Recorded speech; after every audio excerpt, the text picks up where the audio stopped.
Hello dear students, our today lecture is numerical of Fourier transform part 2। Students आज अपन कुछ important examples discuss करेंगे जो exam में आपके काफ़ी बार रिपीट हुए हैं।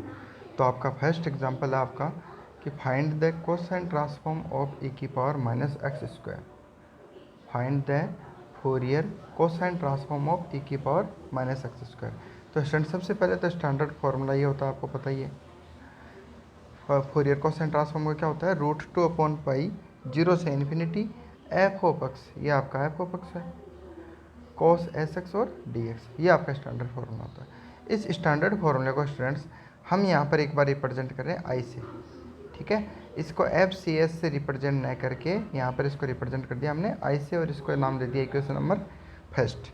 अब इसे सोल्व करना है। तो स्टूडेंट देखो, अगर यहाँ पर आपका ये जो पार्ट है इसके अंदर ये e की पावर अगर माइनस एक्स से होता सिंपल, तब तो हम फॉर्मूला लगा देते हैं e की power a x cos b x और डी एक्स का, ये फॉर्मूला लगा देते। बट यहाँ पर अपने पास क्या आ रहा है, e की पावर एक्स स्क्वायर आ रहा है। तो अगर e की पावर माइनस एक्स स्क्वायर आ रहा है तो पहले अपने को इस e की पावर माइनस एक्स स्क्वायर का इंटीग्रेशन निकालना आना चाहिए। उसके लिए स्टूडेंट्स हम क्या कर रहे हैं कि इसको एक प्रोसेस से सोल्व करेंगे जो आपको मोस्टली क्वेश्चन में अप्लाई करनी है। हमें करना क्या है स्टूडेंट्स, देखो यहाँ पर जो आपको e की पावर माइनस एक्स स्क्वायर दिख रहा है इसको इंटीग्रेशन फॉर्म में बनाना है, यानी इसका इंटीग्रेशन इजीली पॉसिबल करना है। उसके लिए हम क्या करेंगे, जो आपको गिवन इक्वेशन है इस इक्वेशन से देखो, अगर मैं इस एक्स स्क्वायर को t मान लूँ तो यहाँ पर मेरे पास क्या है 2x dx है। इसका मतलब कि जो dt है यह है 2x dx, तो यहाँ से मेरे पास dx की वैल्यू कितनी आ रही है, dt/2x आ रही है, ठीक है। तो यहाँ से अपने को करना क्या है कि जो ये वैल्यू है ये x, ये अपने को ज़रूरत पड़ रही है। यहाँ पर मेन चीज़ क्या है कि जैसे हमने इस एक्स स्क्वायर को t माना तो 2x dx किया, तो यहाँ पर इस ओनली dx के नीचे अगर x को डिवाइड कर दिया तब तो सोल्व नहीं होगा। हमें करना क्या है कि इस क्वेश्चन में जो एक्स स्क्वायर इजिकल टी लिखा तो 2x dx आया, तो dt जो कि रिप्लेस करना है वो किसकी जगह करना है, 2x dx की जगह। बट यहाँ पर आपको कहीं पर भी 2x नज़र नहीं आ रहा है। बात समझ में आ रही है सबको? दोबारा से बताता हूँ, आपने इससे सोल्व करना है। इसके अंदर आपको दिख रहा है e की पावर माइनस एक्स स्क्वायर, और अगर आप एक्स स्क्वायर को t मानना चाहते हो तो एक्स स्क्वायर का कितना हो जाएगा 2x dx, इधर हो जाएगा dt। तो ये dt कब रिप्लेस कर सकते हैं, जब अपने पास इधर 2x dx हो। तो यहाँ पर अपने पास यहाँ पर 2x नहीं है, अगर वो 2x होता तो हम इसको dt रिप्लेस कर देते। तो वो यहाँ पर वो अक्स लाना है अपने को, और उस अक्स को लाने के लिए क्या कर सकते हैं स्टूडेंट्स, इसे हम करेंगे डिफ्रेंशिएट। तो डिफरेंशिएट किसके रिस्पेक्ट में करेंगे, एस के रिस्पेक्ट में करेंगे, इसलिए मैंने लिखा differentiate equation first with respect to S, ठीक है। अब देखो स्टूडेंट्स, अगर मैं इसे डिफरेंशिएट करूंगा तो इधर भी di/ds लगा दूंगा और इधर भी d/ds लगा दूंगा। यहाँ पर देखो आई था, आई के मैंने क्या कर दिया d/ds लगा दिया। इसी तरीके से यहाँ पर जो इंटीग्रेशन था उसके मैंने क्या लगा दिया d/ds। उसके बाद में स्टूडेंट्स मैंने आपको एक रूल बताया था लिबनिट्ज रूल। उस लिबनिट्ज रूल के अकॉर्डिंग क्या होता है कि ये जब d/ds अंदर जाएगा इंटीग्रेशन साइन के, तो इसमें किस में बदल जाता है, del/del में बदल जाता है। तो मैंने del/del में बदल दिया। अब ये जो del/del में बदला है, तो ये del/del का मतलब क्या हो गया कि ये डिफ्रेंशिएट करेगा partially with respect to S, और विथ रिस्पेक्ट टू एस करते हैं तो रिमेनिंग जो भी वेरिएबल है वो कैसे बिहेव करेंगे, एज ए कांस्टेंट बिहेव करेंगे, और कांस्टेंट का डिफ्रेंशिएशन क्या होता है, 0 होता है। तो ये बात समझ में आई कि स्टूडेंट्स del/del कर दिया, इसका मतलब हमें डिफ्रेंशिएट करना है विथ रिस्पेक्ट टू एस, और विथ रिस्पेक्ट टू एस जब हम डिफ्रेंशिएट करेंगे तो रिमेनिंग जो भी वेरिएबल होते हैं वो उनको कैसे रखते हैं, कांस्टेंट। यानी यहाँ दूसरा वेरिएबल क्या है, एक्स है, तो एक्स को हम कैसे बिहेव कराएंगे, एज ए कांस्टेंट बिहेव कराएंगे। तो अब आप ये बताओ कि अगर मैं ये del/del cos एस एक्स करता हूँ तो डिफ्रेंशिएशन करेंगे तो cos का डिफ्रेंशिएशन क्या होता है, माइनस साइन एस एक्स, यही होता है। और एस एक्स का करेंगे एस के रिस्पेक्ट में करें तो एस एक्स का एस के रिस्पेक्ट में करेंगे तो एस का 1 हो जाएगा, तो क्या बचेगा एक्स। तो क्या वो मैं एक्स यहाँ लिख दूँ तो आपके पास बनेगा minus x sine S X, ये हुआ इसका डिफ्रेंशिएशन। अब इसको मैं थोड़ा सा रीअरेंज करके लिख रहा हूँ। देखो स्टूडेंट्स, यहाँ आपको नज़र आ रहा होगा ये तो माइनस रहा, ये एक्स रहा, और ये साइन एस एक्स रहा, दिख रहा है। अगर स्टूडेंट्स देखो, जैसे मैंने कहा कि ई की पावर माइनस एक्स स्क्वायर लेना था अपने को, ई की पावर माइनस एक्स स्क्वायर, अगर मैं माइनस एक्स स्क्वायर को पूरे को ही टी मान लूँ तो डिफ्रेंशिएट करेंगे तो क्या आएगा, minus two x d x is equal D T. तो आपको देखो एक्स तो ले आई, अब माइनस भी ले आई, माइनस भी आ गया आपके पास, ये रहा माइनस, ये रहा एक्स। अब ज़रूरत किसकी पड़ रही है, टू की, तो टू से देखो मैंने यहाँ और यहाँ पर ऊपर नीचे क्या कर दिया, मल्टीप्लाई कर दिया, तो यहाँ पर मेरे पास टू आ गया। अब आपको क्या नज़र आ रहा है, माइनस टू एक्स और डी एक्स। इस माइनस टू एक्स और डी एक्स की जगह मैं क्या लिख सकता हूँ, अब डी टी लिख सकता हूँ, लिख सकता हूँ नहीं लिख सकता हूँ। इसको इस फॉर्मेट में कैसे बनाया है, क्योंकि हमें इसे यू इंटू वी के फॉर्मूले से सोल्व करना है, यानी हमें इसका इंटीग्रेशन आना चाहिए। अब देखो स्टूडेंट्स, यहाँ तक मेरे को लग रहा है कि कहीं कोई डाउट नहीं होनी चाहिए आपको कि 1/2 कर दिया minus x sine S X, ये तो कहाँ से आया, ये तो उससे जो हमने अभी किया था differentiation d upon d s, यानी डेल अपॉन डेल एस किया था, उससे तो क्या है अपने पास minus x sine S x आया, और टू से हमने ऊपर नीचे मल्टीप्लाई कर दिया। बात समझ में आ रही है स्टूडेंट्स।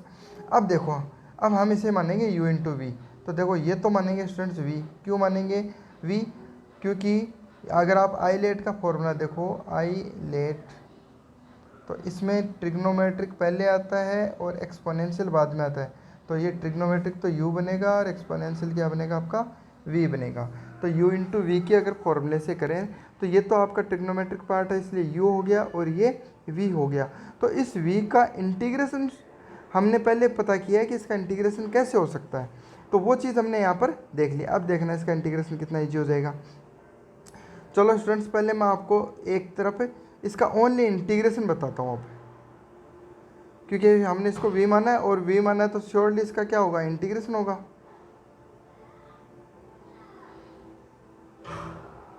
यही पार्ट है स्टूडेंट्स, तो इसका हमें इंटीग्रेशन श्योरली ज़रूरत पड़ेगी। तो मैं क्या करता हूँ, देखो स्टूडेंट्स, माइनस एक्स स्क्वायर को मैं अगर टी मान लूँ तो मेरे पास क्या आएगा, minus two x d x is equal D T. तो अगर आप ये सारी वैल्यूज इसमें पुट करना चाहो इधर, तो आपके पास वैल्यू क्या आएगी, देखो माइनस टू एक्स और ये डी एक्स, इसकी जगह तो मैं क्या पुट कर दूँ, डी टी, तो ये तो मैंने डी टी लगा दिया, ठीक है। और इस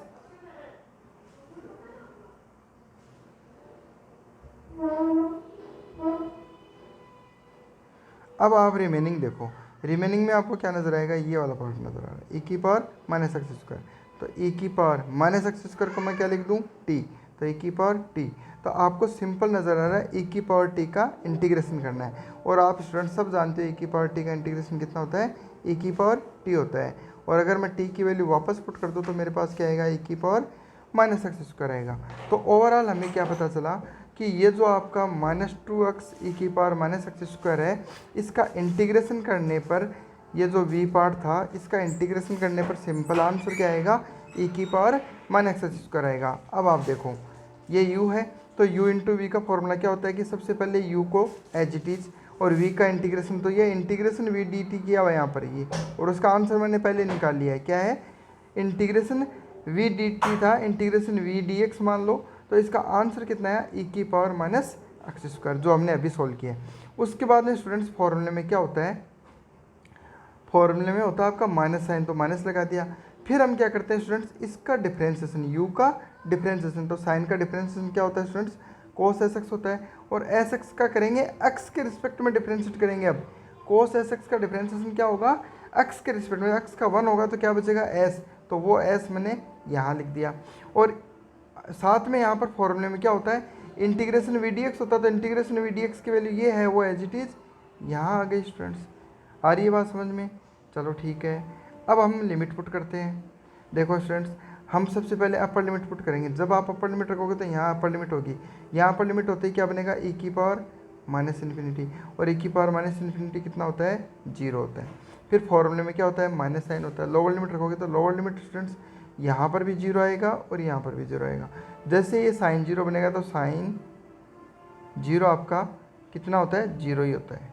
तो ये आपके पास पूरा पार्ट क्या आया, 0, यानी इतना ब्लॉक अगर आप इसको सॉल्व करते हो तो आंसर क्या आएगा, 0 आएगा। इतनी बात समझ में। चलो अब राइट साइड में आ दो, इस पार्ट को देखो। अब इसमें आपको क्या नज़र आ रहा है स्टूडेंट्स, देखो माइनस एस 0 से इन्फिनिटी ई की पावर माइनस एक्स स्क्वायर कोस एस एक्स डी एक्स। तो स्टूडेंट्स अगर आप देखो तो ये अगर मैं इसमें √2/पाई और लगा दूँ, √2/पाई और लगा दूँ, तो ये आपका पार्ट था क्या, जो हमने आई माना था वही तो है।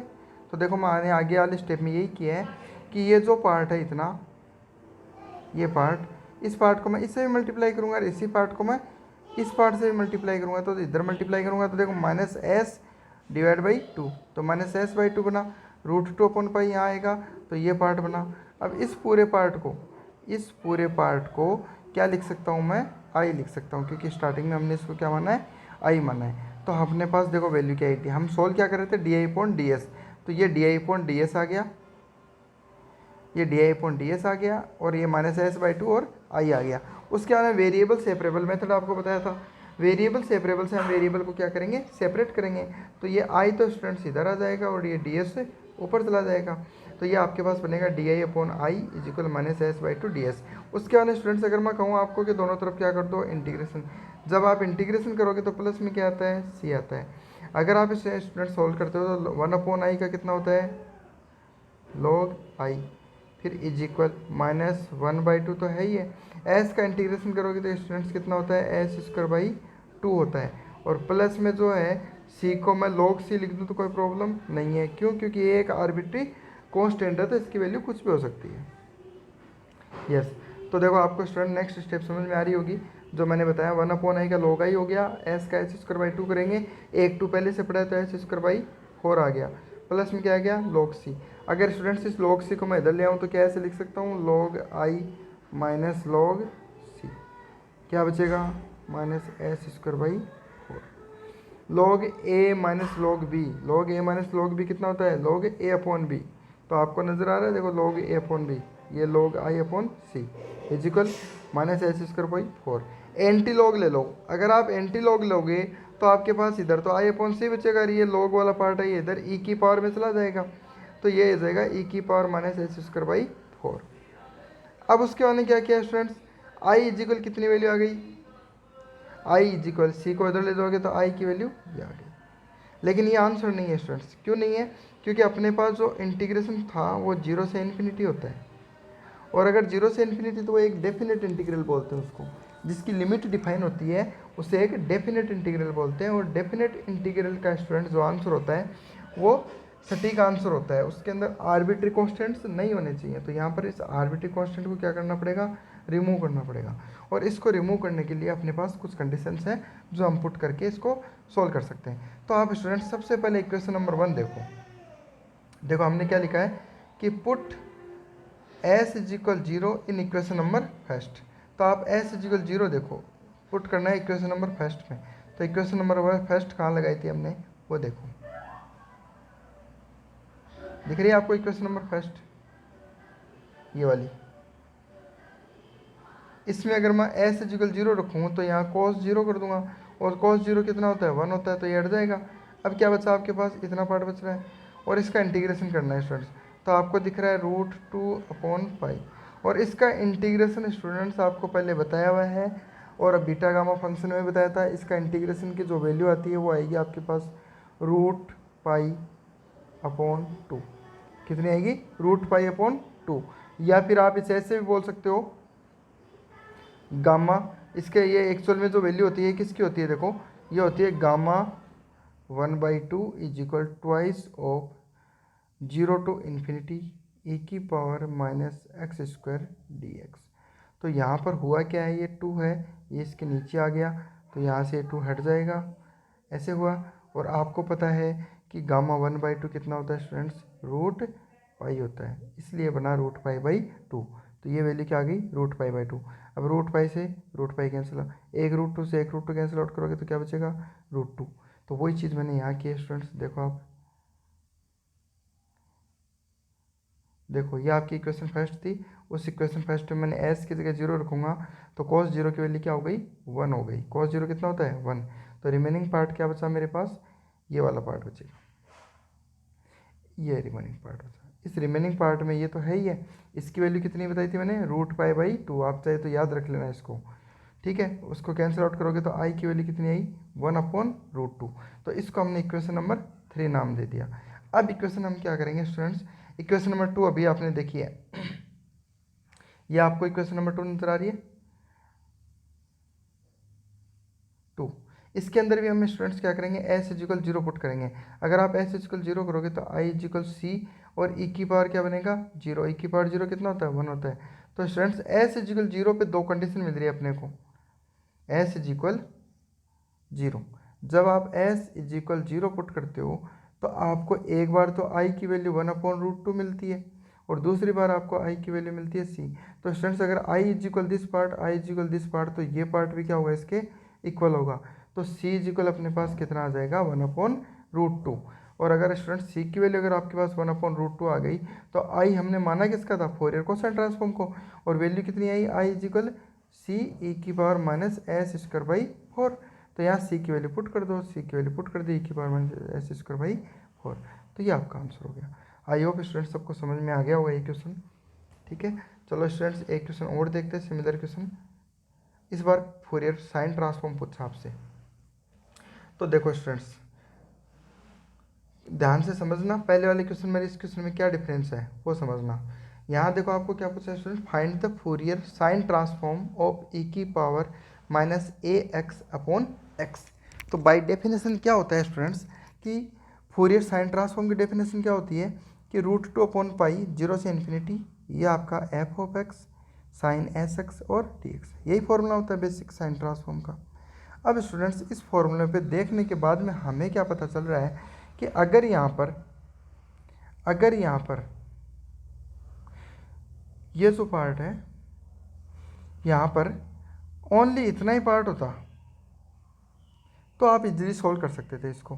कैसे, आपके पास फॉर्मूला बताया मेरे पास ई की power a x sign b x और डी एक्स, जो हमने काफ़ी बार डिस्कस किया है अभी के लेक्चर्स में, लाप्लास में किया होगा और इस फोरियर में भी स्टार्टिंग के लेक्चर में कर लिया होगा, एक पहले लेक्चर या दूसरे लेक्चर में।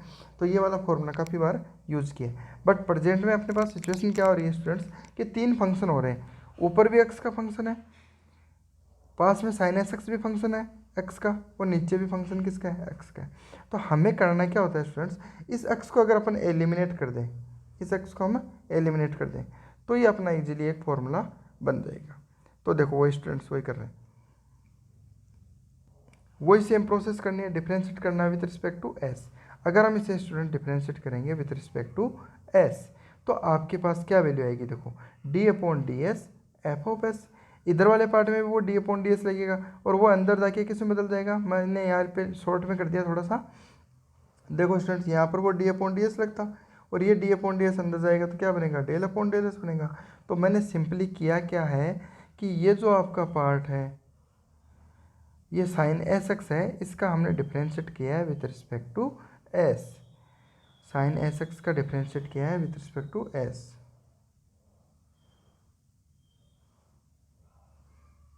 समझ में आ रहा है, साइन का डिफरेंशिएशन क्या होता है कोस एस एक्स होता है। एस एक्स का करेंगे, एस के स्टूडेंट क्या बचेगा एक एक्स, वो एक्स दिख रहा है आपको स्टूडेंट्स यहाँ पे, ठीक है। उसके बाद मैंने इस एक्स को इस एक्स से कैंसिल आउट कर दिया। अब मेरे पास क्या बचा ए की power minus a x cos S x. बात समझ में आ रही है स्टूडेंट्स। तो मेरे पास जो वैल्यू आ रही है स्टूडेंट्स वो आ रही है ये वाली, ठीक है। अब इसके लिए मैंने आपको फॉर्मूला बताया था, इसको सोल्व करने की प्रोसेस बताई थी कि क्या बताया था, ए की power a x cos b x d x क्या होता है, यहाँ पे डायरेक्ट बता रहा हूँ मैं। देखो ए की वैल्यू तो कितनी है प्रेजेंट में -a और बी की जगह कितना है s। तो आपको दो ही चीज़ ध्यान में देनी है, ए की जगह -a रखना है और बी की जगह s रखना है। देखो आप, तो फॉर्मूला क्या होता है, फॉर्मूला होता है ए की power a x upon A square plus B square. अब ए की जगह क्या रखना है -a, तो ए की पावर -ax हो जाएगा, और ए स्क्वायर करना है, -a का स्क्वायर करोगे तो प्लस का ए स्क्वायर आ गया, प्लस बी स्क्वायर। बी की जगह मैंने क्या बताया स्टूडेंट्स एस मानना है, अगर एस मानोगे तो क्या बन जाएगा एस स्क्वायर। तो क्या आपको इतना पार्ट नज़र आ रहा है, ठीक है। उसके आने क्या होता है students a cos b x plus b sine b x, पढ़ा है ऐसा फॉर्मूला। ए की जगह कितना है -a, तो ए की जगह मैंने -a कर दिया, बी की जगह एस लिखूंगा तो कोस एस एक्स कर दिया, फिर प्लस बी आ रहा है, बी की जगह क्या लिखूंगा एस साइन बी एक्स, यानी बी की जगह एस तो साइन एस एक्स। बताओ यहाँ तो कोई डाउट स्टूडेंट्स नहीं है। चलो आगे। अब स्टूडेंट्स आप अपर लिमिट रखोगे सबसे पहले।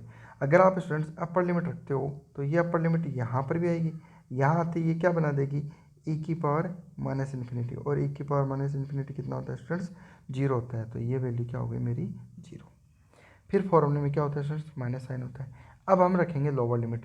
जब आप स्टूडेंट्स लोअर लिमिट रखोगे तो आपके पास क्या वैल्यू आएगी, देखो ये लोअर लिमिट है, ये जब यहाँ रखोगे तो ई की पावर जीरो, ई की पावर जीरो कितना होता है, वन। तो आपके पास बचेगा one upon A square plus S square, क्योंकि यहाँ पर कहीं पर भी एक्स नहीं है, तो ए स्क्वायर प्लस एस स्क्वायर। फिर हम यहाँ पर भी जीरो रखेंगे एक्स की जगह, और यहाँ पर भी जीरो रखेंगे। तो आपको पता है स्टूडेंट साइन जीरो की वैल्यू क्या होती है, जीरो, तो ये तो जीरो हो गया। कोस जीरो की वैल्यू आपको पता ही है वन होती है, तो ये वन हो गया। अगर ये वन है तो माइनस ए इंटू वन करेंगे तो क्या बचेगा, माइनस ए, और माइनस माइनस क्या हो गया स्टूडेंट्स, प्लस। तो आपको डी अपॉन डी एस की वैल्यू कितनी मिल रही है, ए upon A square plus S square.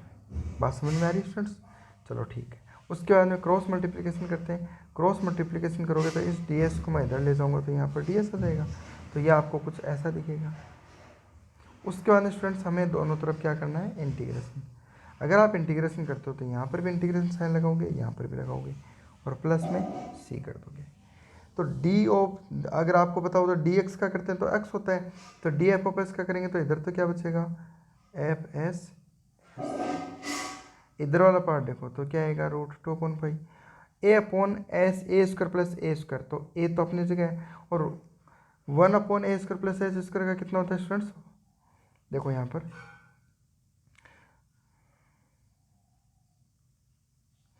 पर हम इसका इंटीग्रेशन कर रहे हैं, ये वाला पार्ट, ठीक है। तो अगर इंटीग्रेशन करेंगे तो रूट टू अपॉन पाई तो है ही है, ये अपनी जगह है। इसका करेंगे one upon A square plus S square का, तो इसका कितना होता है, वन अपॉन ए टेन इनवर्स एस अपॉन ए। तो ए से ए क्या हो गया, कैंसिल आउट, यानी ओवरऑल अपने पास क्या बचा, टेन इनवर्स एस अपॉन ए प्लस सी। ये बात समझ में आ रही है, ठीक है। उसके बाद में देखो स्टूडेंट्स, अब दोबारा से जो आंसर आया है उसमें क्या आ रहा है, सी, जबकि आंसर में सी नहीं चाहिए। क्यों नहीं चाहिए, क्योंकि डेफिनेट इंटीग्रल है। डेफिनेट इंटीग्रल में लिमिट जीरो से इन्फिनिटी है, तो रिजल्ट भी क्या आएगा, सटीक आंसर आएगा, उसमें आर्बिट्री कॉन्स्टेंट्स नहीं आएंगे। तो वापस से वही सेम प्रोसेस करनी है कि इक्वेशन फर्स्ट में अपने को क्या करना है, S is equal zero put करना है। तो आपके साइन ट्रांसफॉर्म की पहला क्वेश्चन यही था। अगर उसमें मैं साइन जीरो कर दूं, एस की जगह जीरो कर दिया, जीरो इंटू एक्स, तो साइन जीरो इंटू एक्स क्या होता है, जीरो, साइन जीरो की वैल्यू क्या होती है, जीरो। तो अगर ये जीरो है तो ये पूरा ही क्या हो गया, जीरो। तो एफ एस एस एस की वैल्यू क्या आएगी, जीरो। कब, जब हम इसे इक्वेशन नंबर फर्स्ट इनपुट करेंगे। इसी तरीके से सेम प्रोसेस अपने को क्या करनी है कि इक्वेशन नंबर जो टू है इसमें भी हमें क्या करना है, एस की जगह जीरो। तो आप अगर एस की जगह जीरो करोगे तो स्टूडेंट्स यहाँ एस की जगह क्या कर दोगे, जीरो, और जीरो करते टेन इनवर्स जीरो की वैल्यू कितनी होती है, जीरो। तो आपको क्या मिला इससे, दोनों की वैल्यू लिख देता हूँ मैं, देखो आपको दोनों की वैल्यू नजर आ रही है। जब आप एस इजिकल जीरो इसमें पुट किया इक्वेशन में, पहली इक्वेशन में, तो वैल्यू क्या आई, जीरो। दूसरी इक्वेशन नंबर टू में पुट कर रहे हो तो टेन इनवर्स जीरो जीरो हो गया, तो क्या बचा, सी। अगर ये दोनों लेफ्ट हैंड साइड इक्वल है तो राइट हैंड साइड भी दोनों क्या होंगे, इक्वल, यानी सी की वैल्यू क्या आएगी, जीरो आएगी। तो यहाँ स्टूडेंट सी की वैल्यू हमने क्या लिख दी, जीरो लिख दी। अगर सी की वैल्यू जीरो रख दें तो रिमेनिंग पार्ट जो था इस क्वेश्चन का, यहाँ अगर मैं सी की वैल्यू जीरो कर दूँ तो ये बचा हुआ जो पार्ट होगा वो मेरा क्या होगा, आंसर होगा। तो वही चीज़ मैंने की है स्टूडेंट्स,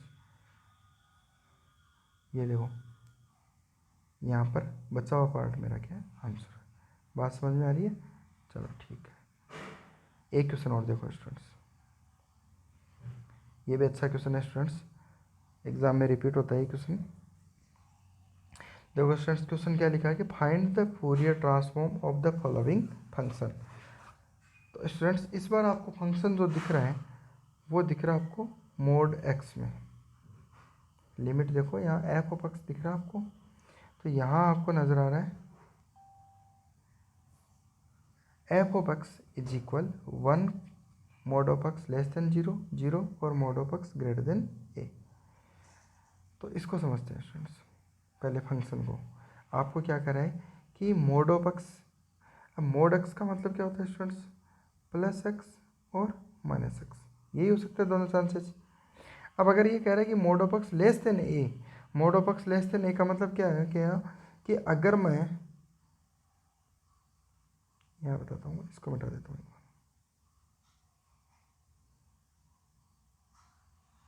इसका मतलब समझाता हूँ आपको पहले। देखो mod of x less than a का मतलब क्या होता है स्टूडेंट्स कि एक्स लेस देन ए या फिर माइनस एक्स लेस देन ए, यही मतलब हुआ। तो एक्स लेस देन ए तो सीधा दिख रहा है आपको, तो एक्स लेस देन ए का मतलब यहाँ पर कहीं ये जो लाइन है ये हम एक्स की मान लेते हैं, ये पूरी लाइन क्या है, एक्स की लाइन है। अगर यहाँ पर मैं ए मान लूँ, ठीक है, तो ये एक्स की लाइन है पूरी ऐसे, और इसके अंदर एक्स इज इक्वल ए यहाँ पर है, एक्स लेस देन ए की बात करें तो ये इधर वाला पार्ट आएगा, इतना पार्ट आएगा। इसी तरीके से दूसरी वैल्यू क्या लिखी है, माइनस एक्स लेस देन ए, माइनस एक्स लेस देन ए। अगर स्टूडेंट दोनों तरफ मैं माइनस से मल्टीप्लाई कर दूँ तो एक्स, ये साइन चेंज हो जाता है जब माइनस से मल्टीप्लाई करते हो, तो x is greater than minus a, क्या आ जाएगा, x is greater than minus a. तो एक्स की वैल्यू ग्रेटर देन ए, यानी यहाँ पर ए है तो इस तरफ क्या होगा, माइनस ए होगा। और ग्रेटर देन का मतलब क्या हो गया, इस तरफ। माइनस में ग्रेटर देन किधर होता है, राइट हैंड साइड में होता है। इधर वैल्यू बड़ी होती है, इधर वैल्यू क्या होती है, छोटी होती है। तो ओवरऑल अपने को नज़र क्या आ रहा है कि जब हम ये पूरी प्रोसेस करेंगे, जब ये हम पूरी प्रोसेस करेंगे तो इधर तो क्या रहेगा, माइनस ए, इधर क्या रहेगा, ए। तो इसके अंदर माइनस ए से प्लस ए के अंदर फंक्शन की वैल्यू क्या है, 1 है, यानी यहाँ पर वैल्यू क्या है, 1 वैल्यू है। बात समझ में आ रही है, ये कहीं पर 1 है, ये आपका एफ ऑफ एक्स है। और ये बोल रहा है कि mod of x greater than a होते वैल्यू क्या है, 0। अब देखो mod of x greater than a का मतलब समझते हैं। अगर मैं कहूँ x is greater than a, simple है, तो x is greater than a का मतलब यहाँ ए से बड़ी वैल्यू यानी इस तरफ वैल्यू जब भी होगी तो आंसर क्या आएगा, 0, यानी ये लाइन क्या चलेगी, 0 वाली लाइन पर चलेगी। इसी तरीके से मैं इसे कह दूँ कि माइनस एक्स ग्रेटर देन ए, बोल सकता हूँ कि मोड एक्स के अंदर दो चांसेस हैं, या तो प्लस का एक्स होगा या माइनस का एक्स होगा। तो माइनस एक्स ग्रेटर देन ए बोल दिया मैंने। अगर मैं माइनस एक्स ग्रेटर देन ए करता हूँ तो स्टूडेंट्स अगर आप माइनस से मल्टीप्लाई करो दोनों तरफ तो साइन बीच वाला क्या हो जाएगा, चेंज। तो माइनस से मल्टीप्लाई करूँ तो ये तो प्लस का एक्स हो जाएगा, साइन क्या हो जाएगा, चेंज हो जाएगा, और ए की जगह क्या हो जाएगा, माइनस ए। तो अब माइनस ए से छोटी वैल्यू पूछ रहा है, माइनस ए से छोटी वैल्यू किधर है भाई, इधर है। यहाँ पर वैल्यू फंक्शन की क्या दी हुई है, 0 दी हुई है। तो जब हम एक्स की वैल्यू ग्रेटर देन लेते हैं इधर, तब भी वैल्यू क्या है, 0। जब एक्स की वैल्यू माइनस ए से छोटी लेते हैं तो माइनस ए से छोटी वैल्यू ये है, तब भी वैल्यू क्या है, 0।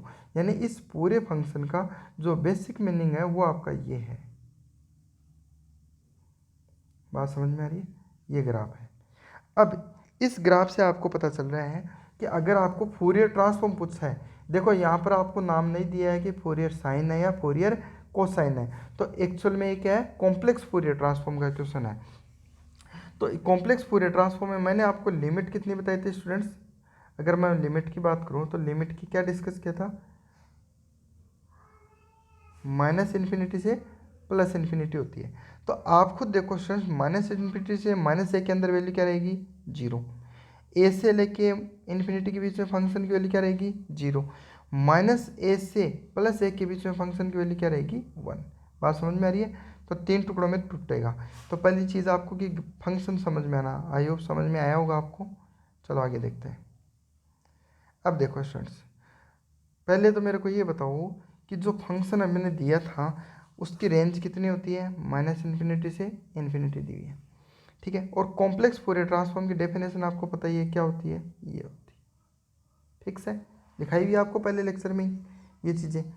अब हमें करना क्या है स्टूडेंट्स, इसे 3 टुकड़ों में तोड़ूंगा। देखो मैं पहला टुकड़ा बनाऊंगा मैं माइनस इन्फिनिटी टू माइनस ए, दूसरा टुकड़ा बनाऊंगा माइनस ए से ए, और तीसरा टुकड़ा बनाऊंगा ए से इन्फिनिटी। तो इसका कहने का मतलब क्या था, अभी देखा आपने ग्राफ से कि माइनस इन्फिनिटी से माइनस ए के अंदर वैल्यू क्या है, 0। ए से इन्फिनिटी में वैल्यू क्या है, 0। और माइनस ए से प्लस ए के बीच में वैल्यू क्या है, 1। तो देखो स्टूडेंट्स, जब ये दो वैल्यू 0 आ गई तो इनको तो मैंने लिखा ही नहीं है, मैंने ओनली कौन से वैल्यू को लिखा, इसको। तो माइनस ए से ए वाले में मैंने एफ ऑफ एक्स की वैल्यू कितनी लिख दी, 1। और ई की पावर आई टाइस एक्स पहले से पढ़ा है वो लिख दिया।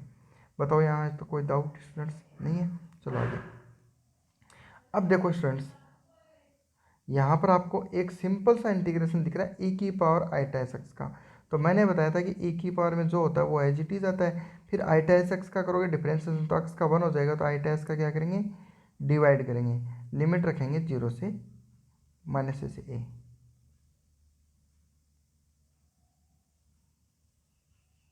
माइनस ए से ए।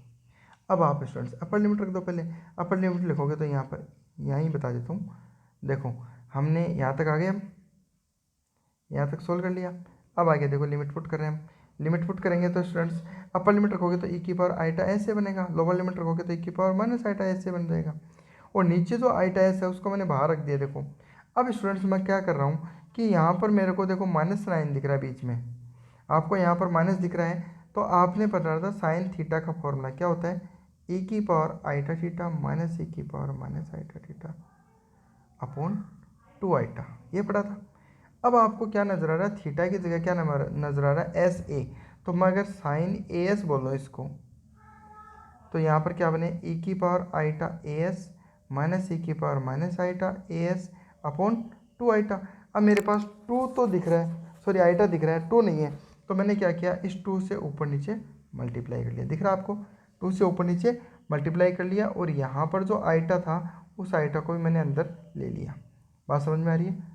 तो ये क्या पार्ट बना आपका, ये जो पूरा पार्ट है इसको मैं क्या लिख सकता हूँ, साइन ए एस, और रिमेनिंग पार्ट आपको दिख रहा है। तो इसमें देखो √2 है, ये इसे 2 से कट कर दो तो ऊपर क्या बनेगा, √2, तो आपके पास बनेगा √2 अपॉन पाई 1 अपॉन एस और साइन ए एस, ये आपका आंसर हो जाएगा। तो आई होप स्टूडेंट्स आपको समझ में आया होगा फोरियर ट्रांसफॉर्म, ठीक है। इसके रिगार्डिंग मैंने आपको 2 एग्जाम्पल खुद के लिए दिए हैं, तो ये 2 न्यूमेरिकल आप सोल्व करना। किसी को भी अगर कोई डाउट है तो मेरे से पूछ लेना है, दोनों क्वेश्चंस में प्रॉब्लम सॉल्विंग क्लास अपन डिस्कस करेंगे, ठीक है, उसमें आप पूछ लेना।